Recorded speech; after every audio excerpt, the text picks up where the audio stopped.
Meus irmãos, como é bom poder declarar estas verdades todas, verdades que não foram engendradas pela nossa própria mente, planejadas, elaboradas pela genialidade humana, mas verdades que nos foram reveladas pelo próprio Deus, porque verdadeiramente ninguém pode conhecer a Deus se Deus mesmo não se revelar a esta pessoa, ao homem. Nós o conhecemos porque aprove a Deus se revelar a nós, nos dar saber de seus caminhos, nos fazer conhecer coisas que ainda não se fizeram, tomar ciência delas, mas que elas se farão ainda. Louvado seja o nome de Deus, que tem provado ao longo da história que de fato Ele é Deus mesmo. Não porque Ele precisa provar que Ele é Deus, Ele não precisa, mas a sua bondade e a sua graça tem nos dado a nós, aos que nos antecederam na história, e continuará a ser assim, sem dúvida, até o fim desta era. Ele tem dado prova de como conhece todas as coisas, e se Deus, tendo Ele falado muito antes, coisas que haveriam de ser, de se fazerem, e assim se fizeram, muito tempo depois, meus irmãos, nós temos a certeza de que tudo aquilo que Ele já disse que se fará, certamente será. Ele vai cumprir isto. Toda honra e glória seja dada a Ele, ao nosso Deus maravilhoso, Deus gracioso. Vamos abrir a palavra dEle nessa manhã no livro de Provérbios, capítulo 16. Capítulo 16. E nós vamos ler dois versículos, os versos 10 e 11. Amanhã sempre tem um tempo bem mais apertado para nós. Provérbios 16, versos 10 e 11, meus irmãos. Olha, eu às vezes fico um domingo assim ou outro, longe da igreja, por alguma demanda, alguma necessidade, uma viagem, como foi semana passada. A gente esteve no encontro, vários irmãos aqui estiveram conosco no 4º encontro de homens presbiterianos do Nordeste. Mas eu vou dizer a vocês, quando se aproxima o domingo de voltar, é uma sensação tão boa, é uma sensação, um sentimento de voltar para casa, de reencontrar a família. Isso é muito gostoso, é muito bom. Deus é bom e nos dá esse privilégio. Diz assim a palavra de Deus, Provérbios 16, 10 e 11: nos lábios do rei se acham decisões autorizadas. No julgar não transgrida, pois a sua boca. Peso e balança justos pertencem ao Senhor. Obra sua são todos os pesos da bolsa. Amém. Amém.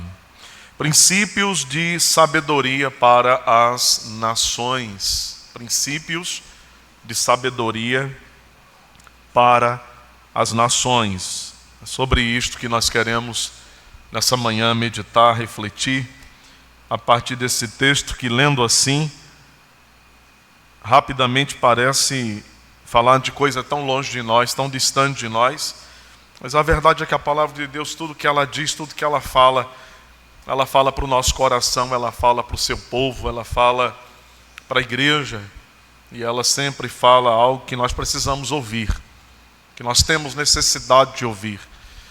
Nada na palavra de Deus é dispensável, nada na palavra de Deus é em vão. É útil para a nossa educação na justiça, é útil para a nossa correção, para a nossa disciplina, para que aprendamos a andar na justiça, na retidão.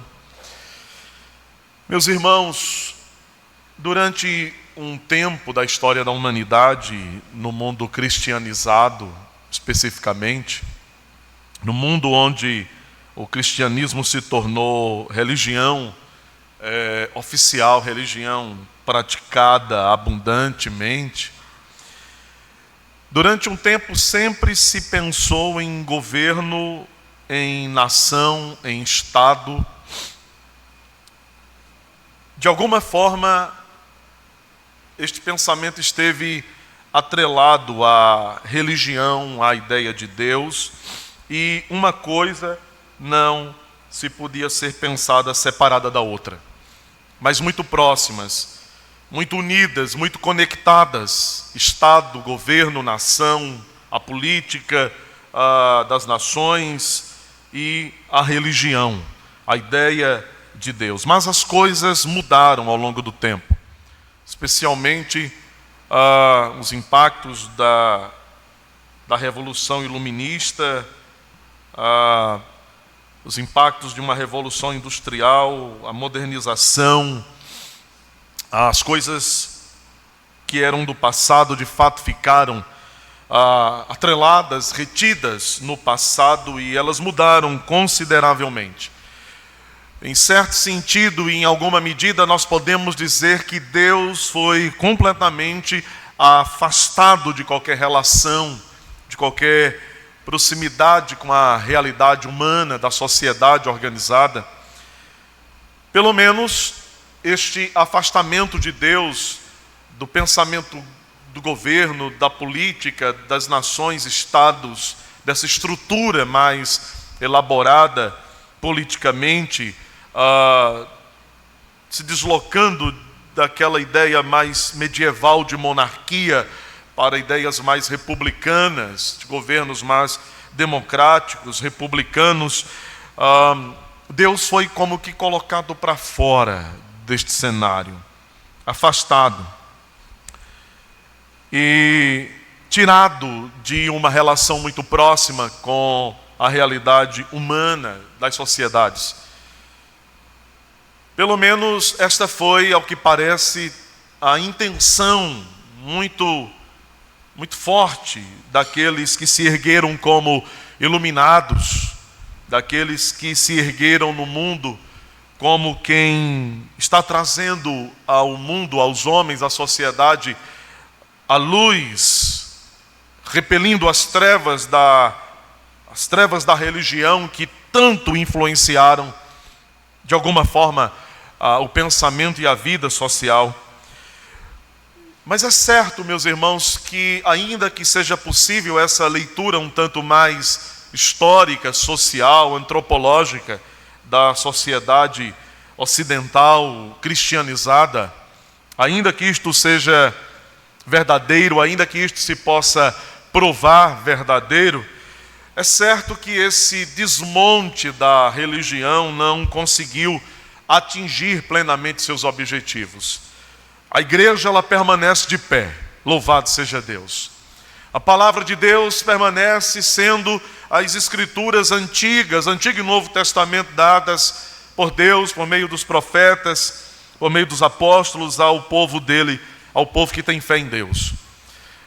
O desmonte da religião e a desconfiguração da ideia de Deus, alienando o homem todo e toda a sociedade da ideia de Deus, isso não prosperou, louvado seja Deus. Nós nos lembramos que ele garantiu que as portas do inferno não prevaleceriam contra a igreja. E Deus continuou, apesar do iluminismo, apesar de todas as revoluções de pensamento, apesar de toda a ampliação do homem para o centro de tudo e de todas as coisas, Deus continua até hoje sendo essencial para a vida em todos os sentidos. E o povo de Deus sabe disso. Você sabe disso. Eu sei disso. Nós sabemos dessa verdade. Deus é essencial. Nós não podemos andar sem Ele, viver sem Ele. Nós não podemos fazer nada sem Ele. E o texto dessa manhã nos lembra de que o Senhor tem também uma palavra, meus irmãos, aos líderes das nações, ao líder da nação, seja desta e de qualquer outra desse mundo. E o texto dessa manhã que nós acabamos de ler, tão curto, nos lembra que o próprio Deus, Ele tem estabelecido e dado na sua palavra princípios a serem observados socialmente, princípios que tocam naqueles que governam, princípios que tocam naqueles que são governados, de modo que, atentando para isto, olhando nessa direção, procurando perceber e entender estes princípios ou conhecê-los melhor, ao fazê-lo, nós possamos, meus irmãos, então, nos dar a perceber, provar, de forma muito real, muito concreta, e perceber como as palavras do salmista são verdadeiramente a mais pura verdade, quando ele disse: feliz a nação cujo Deus é o Senhor. Feliz a nação cujo Deus é o Senhor. Texto dessa manhã, versos 10 e 11, nos oferecem uma divisão, uma estrutura muito simples e direta, apenas dois princípios ou duas verdades atreladas a esta reflexão.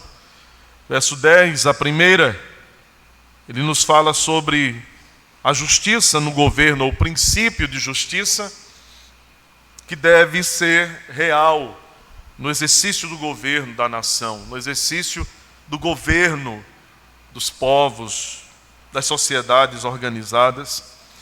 E aqui é interessante a gente lembrar que o apóstolo Paulo, quando escreve sua segunda carta, a sua primeira carta a Timóteo, capítulo 2, logo no início desse capítulo, Paulo, ele diz que nós devemos orar em favor de todos os homens. Nós devemos orar em benefício, em favor dos reis da terra. Lembramos que naquele contexto de Paulo isso era muito comum, ainda hoje sobrevivem alguns reis, ainda uma monarquia bem diferente daquelas do passado, alguma coisa que mistura monarquia e parlamentarismo. Mas Paulo, ele diz então, através dessa carta a Timóteo, no capítulo 2 da sua primeira carta, que nós devemos orar por todos os homens. E então ele especifica isso, dizendo que nós devemos orar em favor dos reis e de todos que se encontram investidos de autoridade para governar. E com estas palavras, Paulo está dizendo que esta é uma importante responsabilidade da igreja do Senhor, orar pelos que estão investidos de autoridade. Agora, quando nós colocamos o que Paulo escreve a Timóteo ao lado a lado com o que Salomão escreve aqui em Provérbios, com aquilo que ele fala no versículo 10 deste capítulo, nós podemos então, meus irmãos, concluir que nós devemos orar por aqueles que possuem autoridade na nação, para que, ao darem as sentenças, ao exercerem o juízo, ao pronunciarem suas ordens, ao estabelecerem ou formularem as leis das nações, das repúblicas, para o povo, que eles façam isso com tamanha justiça e equidade, com toda a verdade que se faz necessária, ao ponto de que, ao agirem assim, com justiça e verdade, eles possam manifestar a maneira como verdadeiramente Deus exerce o seu próprio governo sobre o mundo, com justiça e com verdade, uma espécie de réplica dessa justiça e dessa verdade com a qual o Senhor, Ele governa sobre todas as nações do mundo, sobre todo o mundo. Então nós devemos orar para que aqueles que agora estão ocupando lugares de proeminência, de autoridade, de governabilidade, E como é importante a gente falar disso num ano de eleição, num ano em que nós nos encaminhamos para escolhas políticas, daqueles que vão governar, daqueles que vão legislar, formular leis, mais voltadas aos municípios. Nós precisamos orar de fato. A palavra de Deus está dizendo isso. Esse é o princípio de Deus, que haja justiça nos lábios e na mão daqueles que assinam. Nos lábios do rei se acham decisões autorizadas, legalizadas, legítimas. Autorizações ou decisões que não contrariam os princípios da justiça de Deus, é o que ele está falando aqui. Que no julgar, estes não transgridam com a boca.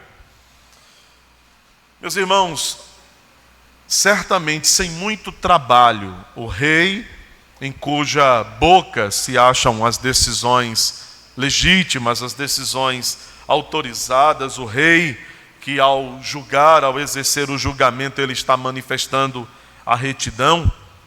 Esse painel, essa imagem de justiça, de retidão, de verdade, de legitimidade, isso aponta para aquele mediador superior.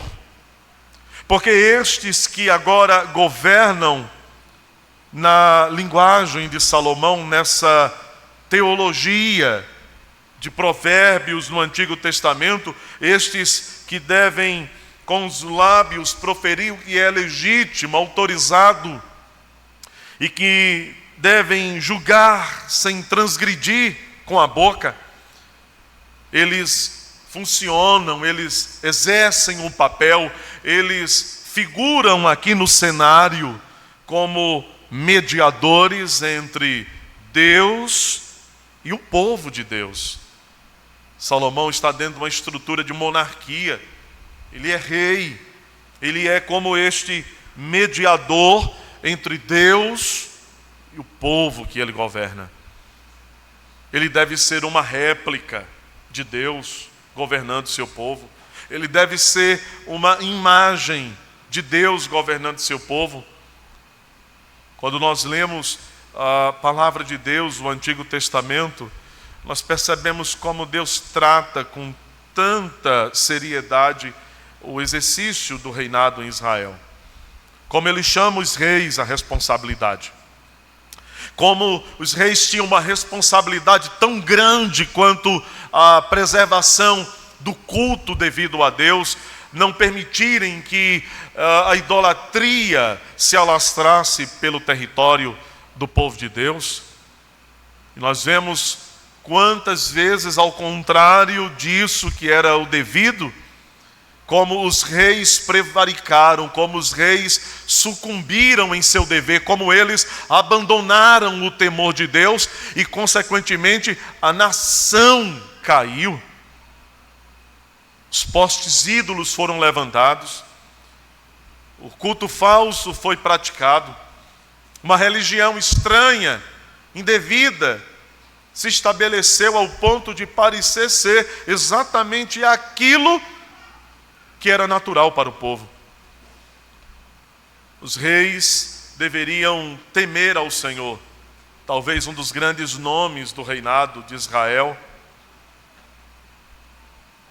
que revelam muito bem o papel destes líderes, seja o do rei Josias, encontrando a lei de Deus largada, deixada às traças, tomando o livro da lei, as palavras do Senhor. Ele lê a palavra, ele então é lembrado, é ensinado. Deus promove através daquele rei tão jovem uma verdadeira reforma espiritual na nação, uma reforma, um retorno, colocar de volta os princípios da justiça de Deus no centro daquele governo, no coração daquela nação. Portanto, sem que tenhamos muito esforço ou trabalho para concluir, esse homem, este rei, em cuja boca a justiça deve ser proferida, que deve assinar decisões legítimas, decisões autorizadas. Ele é um mediador entre Deus e o povo de Deus. Ele é, portanto, o rei servo. O rei servo. E isso muda muito, não? Essa perspectiva de rei, pegando aqui a palavra rei como uma sentença muito genérica para todos que estão investidos de autoridade, em cargos públicos, em posições públicas, de destaque governamental. É diferente, é tão diferente do que temos nos nossos tempos, essa ideia de rei, servo, porque os reis dos nossos dias em nada querem ser servos do povo, em nada são servos de Deus, por assim dizer, não é? Eles não querem servir.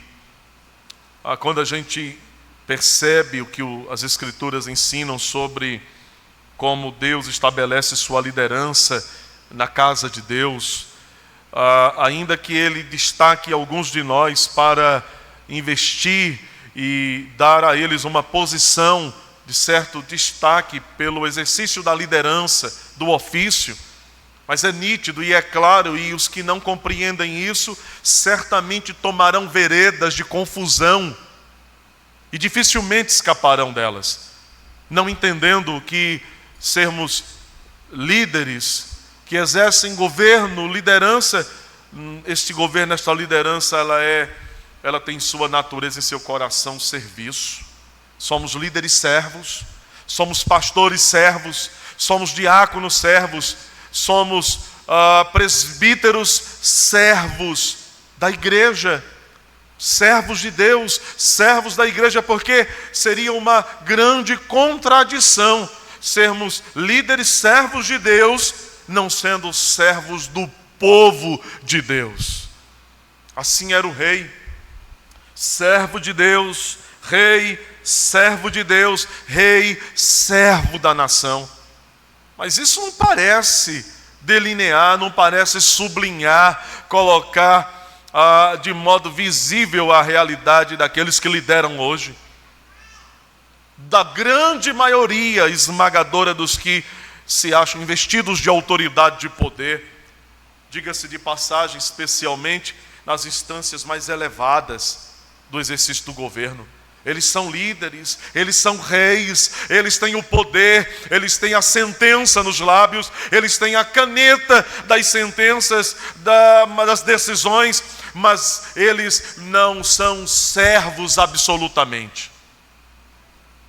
São reis inchados, orgulhosos, vaidosos, e vivemos um estado de coisas em nosso território, em algumas nações do mundo, que talvez há poucos anos, há poucas décadas não imaginávamos contemplar este estado de coisas, onde líderes não suportam ser questionados, cobrados, e há uma desconfiguração de tantas questões que nos pareciam até pouco tempo tão bem resolvidas, tão bem estabelecidas. Meus irmãos, este mundo precisa de um rei legítimo, de um rei com um governo que é puramente justo, íntegro, reto, pautado na justiça, e nós sabemos que este governo não está no braço dos homens, mas este governo está somente no cetro daquele que é rei, verdadeiramente rei dos reis e senhor dos senhores. É o rei servo que se acha debaixo da lei de Deus. É sobre este rei que Salomão está escrevendo. É o homem que está debaixo da lei do Senhor, pronto a obedecer à lei de Deus. É o homem que teme a Deus. E este homem que está debaixo da lei de Deus, disposto a obedecer à lei de Deus e teme a Deus, ele fará do seu trono uma expressão de autoridade e do próprio governo de Deus.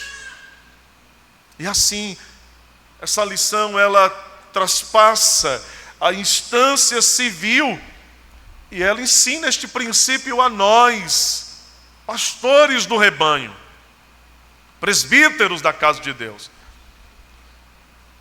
Porque é curioso como estes princípios de justiça e verdade, eles não são apenas dirigidos à instância eclesiástica da igreja religiosa, ou apenas à instância civil, mas uma vez que o exercício da liderança, embora tenha suas particularidades, embora suas proporções sejam resguardadas, uma é civil, a outra é eclesiástica, mas estes princípios de servidão, de justiça e verdade, eles são os mesmos para uma e outra situação, para um e outro contexto. E dessa maneira, todos que lideram numa ou noutra realidade, todos que governam numa ou noutra realidade, devem fazer do seu trono, da sua cadeira de governo, da sua cadeira de liderança, devem fazer com que isto seja uma expressão da autoridade e do governo do nosso Deus.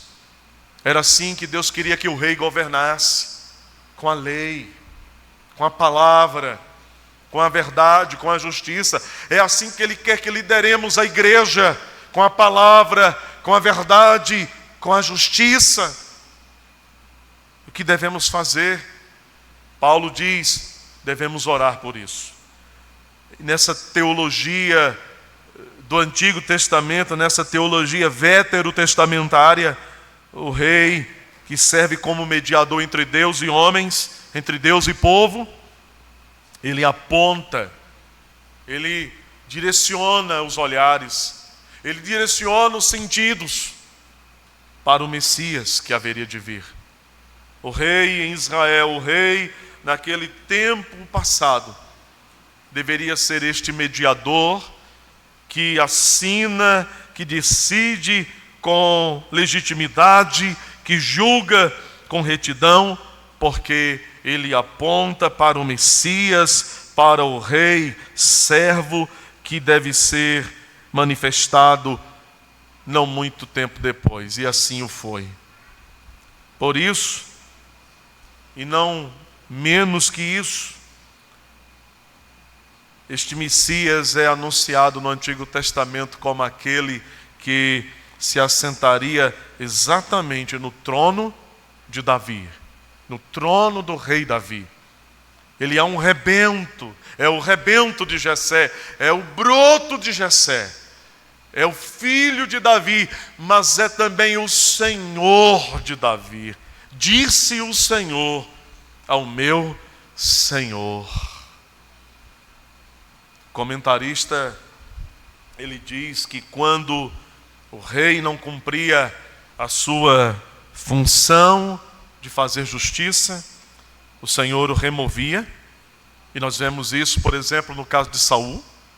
Quando ele não cumpre seu papel, Deus o remove. Samuel disse: o teu reino foi rasgado, você é removido, porque você não se submeteu ao que Deus disse. Você quis fazer segundo a norma do seu próprio coração, como lhe melhor agradava. Então, quando o rei não cumpria a sua função de fazer justiça, o Senhor o removia. Pelo menos, como no caso de Davi, não o removeu, ele o castigou, ele o puniu, ele o disciplinou. Mas em resumo, meus irmãos, o Provérbios, diz o comentarista, apresenta o rei ideal e anuncia o Messias, na certeza de que nenhum rei humano, na certeza de que nenhum dos descendentes de homem, nenhum deles será capaz de plena e totalmente exercer esta liderança, este governo, com justiça plena e com retidão plena, porque todos são fracos e pecadores. Este rei desejado, este rei ideal, ele aponta para Cristo, o Rei maravilhoso. o rei que governa com justiça e com retidão. E ao ouvirmos isto, podemos, meus irmãos, dizer quanto desejamos e como desejamos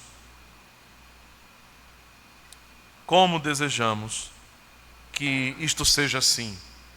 Como seria bom que os que governam pudessem em seus tronos refletir o trono do próprio Deus. Como desejamos que pudesse ser assim.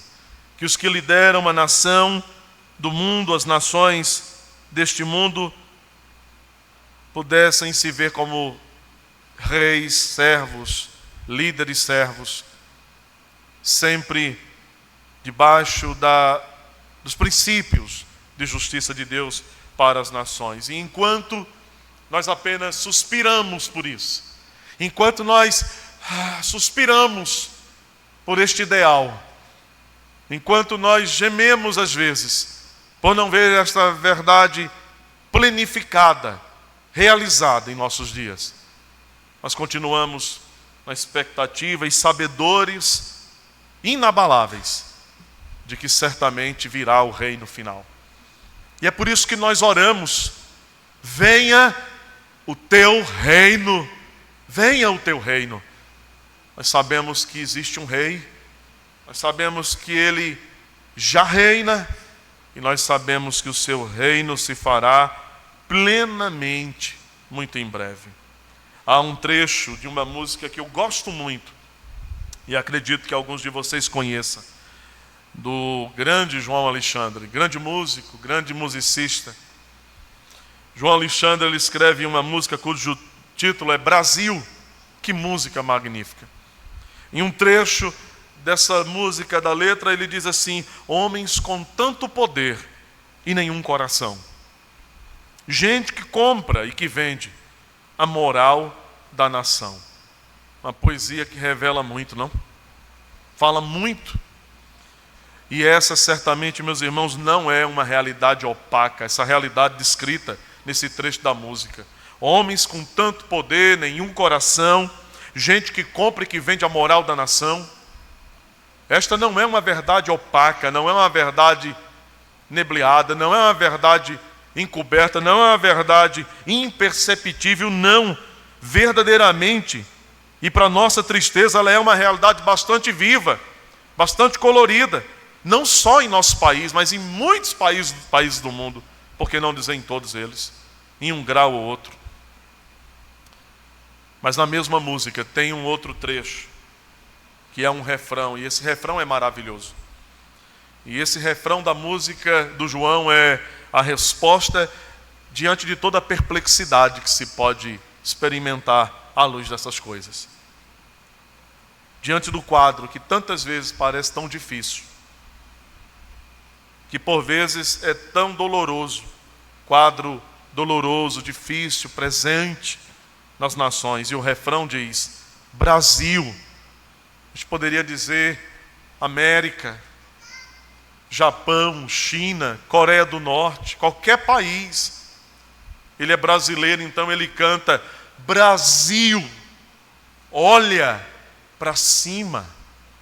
Existe uma chance de ser novamente feliz. Feliz. Brasil, há uma esperança. Volta teus olhos para Deus, justo juiz. Em segundo lugar, esse texto no verso 11, que fala da justiça inicialmente no 10, no governo. No verso 11 ele fala da justiça nas transações. Vamos relembrar o que diz o 11: peso e balança justos pertencem ao Senhor. Obra sua são todos os pesos da bolsa. Justiça nas transações, justiça nas negociações, justiça nos contratos. O rei justo, ele cuida para que debaixo do seu governo o povo pratique em suas transações um para com o outro o que é justo, para que o semelhante não roube o seu semelhante, para que o semelhante não defraude o seu próximo, para que o semelhante, o homem, não traga ruína financeira, ruína econômica, ruína social ao outro. Que sem dúvida sempre este pensamento e esta disposição de ter em detrimento do outro e de sair por cima, de não se importar se o outro vai perecer, sempre é o pensamento que corre pelo coração, carregado, embalado pelo egoísmo,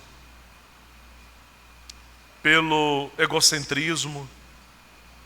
Então aqui o rei, ele deve cuidar para que debaixo do seu governo, os homens, um para com o outro, eles pratiquem aquilo que é justo, que não defraude, que não traga a ruína ao semelhante. O rei, ele está interessado em que a nação sobre a qual exerce seu governo não se torne uma terra sem lei, não se torne uma terra de vândalos, uma terra de violadores. Um exemplo disso, veja o potencial do ser humano de causar dano ao seu próximo. Às vezes, em algumas regiões do país, isso é mais acentuado. Não pode um caminhão tombar na estrada, né? E as pessoas rapidamente vão ali passar a mão, né? Leva tudo, saqueando. E é interessante como nessas ocasiões, até pessoas que pareciam, né, ilibadas em sua conduta, elas se revelam agora. É a oportunidade de ter a máquina de lavar que eu tanto sonhei e não consegui comprar em 20 vezes nas Casas Bahia. Meu Deus, terror. 20 vezes na Casa Bahia. Pagou 3 máquinas. É a hora de eu conseguir aquela TV de 4K que eu tenho sonhado. Há tanto tempo não consegui comprar no Magazine Luiza, na Lu. Mas agora eu tenho a oportunidade. E quantos exemplos nós poderíamos então colocar aqui expostos que ilustram como o homem tem essa capacidade de praticar a injustiça social para com o seu próximo, nessas questões e tantas outras. Então o texto está dizendo que o rei, aquele que governa, aquele que teme a Deus, aquele que faz do seu trono uma expressão do próprio trono de Deus, aquele que decide com legitimidade aquilo que é autorizado, aquele que julga, aquele que profere com justiça, ele está dizendo, este homem deve zelar para que a sua terra, o seu povo, o seu país, não se torne uma terra sem lei, um país de aproveitadores, corrompendo o tecido social, arruinando a vida dos relacionamentos sociais. Então ele diz, peso e balança, justos pertencem ao Senhor. Peso e balança justos pertencem ao Senhor. E isso quer dizer que não compete, veja, isto quer dizer que não compete ao rei, ao governante, determinar segundo o que lhe parece mais conveniente. O peso e a medida, o peso e a balança. Que lição interessante é essa? Salomão está dizendo que o peso e a balança pertencem a quem? A Deus. O que ele quer dizer é, não é você que governa, que estabelece o que é justo e o que deixa de ser justo. É por isto, meus irmãos, que a Igreja de Jesus Cristo, como consciência do Estado político, ela não pode dizer amém quando o Estado estabelece que é justo o que Deus declara que é injusto. É por isso que a igreja deve se levantar sem temor, com coragem e valentia, com braço varonil, e dizer não à mentira, mesmo quando o poder político diga é verdade. Peso e balança justos pertencem ao Senhor nosso Deus.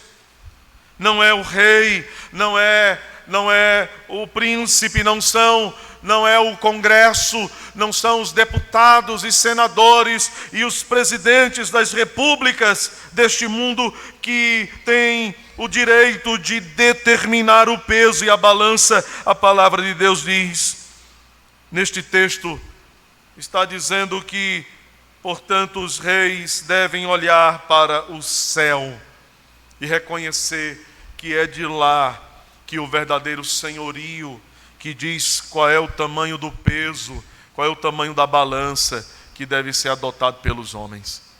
De maneira que é pela palavra de Deus que os homens devem saber qual é o peso e qual é a balança. É pela palavra, é segundo o que Deus diz, é segundo o que Ele estabelece. E, portanto, estes que governam devem exigir de seus súditos somente aquilo que Deus dá aos homens como princípio e mandamento para a vida. É por isso que nós, como Igreja de Jesus Cristo, vamos sempre ser contra o aborto, ideologia de gênero e tantas outras imundícies que são próprias do homem caído e influenciado por Satanás, que é o adversário de Deus, o enganador, que tapa o entendimento dos homens, que cega os homens para que não lhes resplandeça a luz do Evangelho da glória de Deus em Cristo Jesus. É por isso que a igreja sempre apontará, toda vez que os que lideram não fizerem exatamente isso, eles não olharem para o céu, para reconhecer que de lá vêm os princípios e os mandamentos para a vida. Meus irmãos, é certo que os homens estabelecem parâmetros injustos, modelos que contrariam aquilo que o Senhor nos dá em sua palavra. É certo que esses homens podem usar do seu poder para impor sobre nós, sobre a nação, o que não faz coro, que não canta junto com a justiça de Deus. Eles podem pintar com muitas cores esses pesos e balanças que eles inventam e engendram e impõem sobre as nações de forma tão indevida, tão ilegítima, tão injusta. Eles podem dizer em seus megafones o que é melhor para o povo. Eles podem dizer que o melhor para a nação brasileira é a carga tributária mais ridícula, mais opressiva em relação a tudo mais no mundo que se pratica. Eles podem dizer que o certo é pagarmos a metade de tudo que pagamos só de impostos. Eles podem dizer isso, é verdade. Mas isso não muda o fato de que, ao fazê-lo de forma injusta, de fato isso é injusto. Eles têm o poder, eles têm a autoridade do governo, da liderança. Eles podem dizer para nós que o que eles imaginam, que o peso e a balança que eles constroem é o melhor para as nossas famílias, para a sociedade, seja do Brasil, de qualquer outra nação. Mas isto, meus irmãos, não mudará o fato de que Deus julgará todas as coisas, de que Ele julgará todas as injustiças que são praticadas e que Ele não deixará passar sem castigo estas coisas terríveis que tantos males provocam. Porque talvez, dizendo eles que o melhor seja uma coisa e não a outra, eles não tenham como alvo senão satisfazerem a si mesmos, preencherem suas ambições, atenderem seus anseios. São princípios de Deus para o bem de uma nação. Termos líderes, o rei, decidindo legitimamente, julgando corretamente. Termos justiça no governo, justiça nas lideranças, justiça nas transações, São princípios para o bem das nações. E um dia, ainda que não vivamos para ver exatamente este ideal realizado, e desfrutemos aqui, ainda aqui, nesta condição em que nós nos achamos agora, ainda que não vivamos para desfrutar isso aqui, este ideal aqui. Contudo, nós não nos desesperamos. Nosso coração encontra descanso, porque a nossa pátria está nos céus. Nós aguardamos uma pátria mais excelente. E ela se fará real em todos estes aspectos, quando o rei vier e estabelecer esta pátria, este reino, esta nova era, este novo céu, esta nova terra, onde diz a palavra de Deus, habita a justiça. Nós não nos desesperamos hoje, quer as injustiças sejam implementadas sob o manto da legalidade, da decisão, nós não vamos nos desesperar. Precisamos cuidar do nosso coração com este respeito, porque às vezes dá vontade de se desesperar mesmo, dá vontade de se revoltar, mas nós não vamos, nós não queremos isto,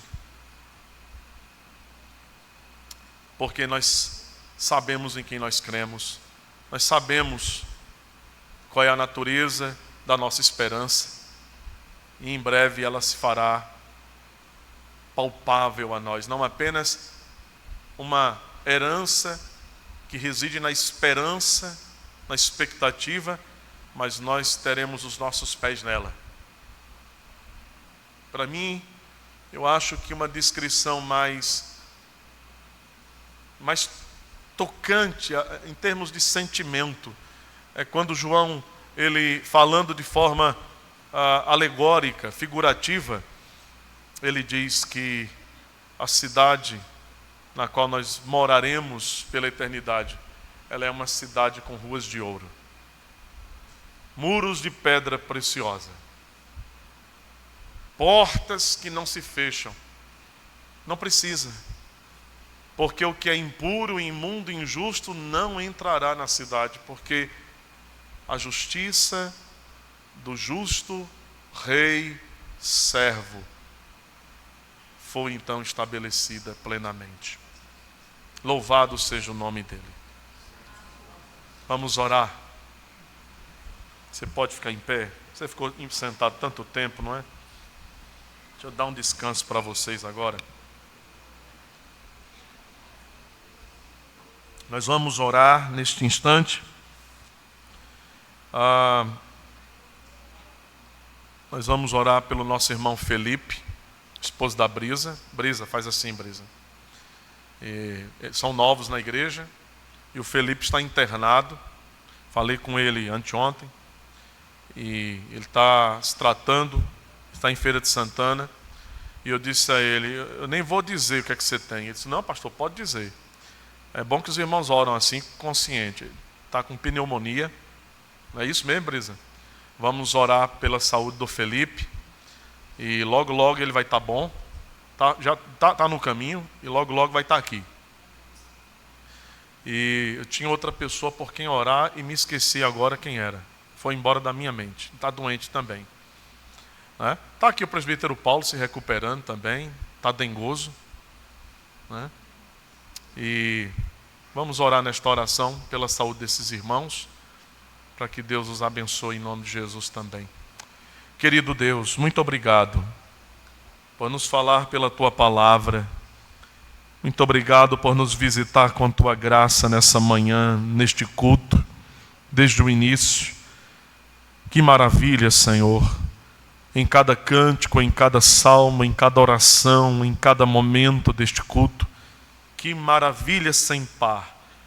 Nós fomos visitados pela graça do Senhor hoje mais uma vez. Nós te bendizemos por esta dádiva. Colocamos nesta hora em Tuas mãos, Senhor Deus, os teus servos que se acham enfermos, em processo de tratamento, de recuperação. Oramos, Senhor Deus, pelo Felipe, Senhor, ao encontro do teu servo. Com a tua mão poderosa, Senhor, restaura-lhe a saúde. Abençoe aqueles que estão cuidando dele naquele hospital, os médicos, enfermeiros, enfermeiras, a equipe, Senhor, que o Senhor dê a ele saúde, eliminando, Senhor, todo o mal do seu corpo, restaurando a saúde do teu servo, para que ele retorne muito em breve, não só para a sua família, o que é maravilhoso demais, mas também para nós, para a tua igreja, para que os irmãos possam ter a oportunidade de conhecer essa família melhor, mais profundamente. O Senhor dê aí ao teu servo, Senhor, saúde. Também ao nosso irmão presbítero Paulo, que está se recuperando da dengue, Senhor, cura o teu servo. Nossa irmã Beth, da cirurgia, da saúde. Senhor, e cada um dos demais que estão enfermos, que a tua mão os abençoe nesta manhã poderosamente, Senhor Deus. Muito obrigado por nos falar pela tua palavra. Abençoa o que vai acontecer ainda na manhã de hoje neste lugar, para a glória do Senhor, para a glória do teu nome, ó Deus soberano. Graças te damos por tudo e o fazemos orando no nome de nosso Senhor e Salvador, Jesus Cristo. Amém.